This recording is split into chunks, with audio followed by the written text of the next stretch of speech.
Denise Kadesh, true story. Pin Black on the beats.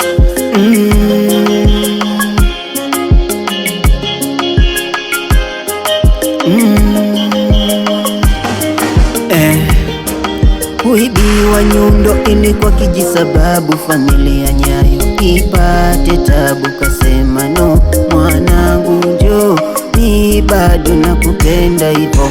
Kunikaribisha, ukanilisha, ukanivisha, ukanibadilisha, ukanifunza heshima si utumwa, kusamehe wanadhalilika.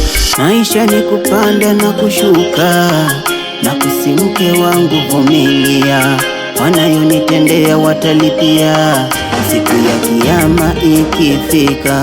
Ningelikuwa ni Biblia nami pia ningejia, bali vifo vya kawaida vya dunia vinavyopita. Nashangaa, nashangaa, nashangaa, nashangaa, nashangaa, nashangaa, nashangaa, nashangaa. Kukosa kula kwa siku mara mbili, wanangu wakaniuliza vipi dadi, siku hizi mbona uendi kazi? Nikajua wajui ninavyofikiri. Wanangu karibu niwaeleze kinaga, nini kina msumbua wenyu baba. Haba na haba itajeza kibaba, siku kuisha paka siku 7. Mdogo akasema nilijua, baba we huwezi kushindwa, ona hili linakulemea, hili hali bado unapambana.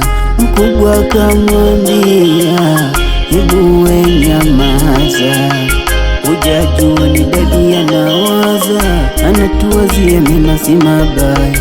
Msigombane, hali itabadilika, msibishane, ili Mungu anatupenda.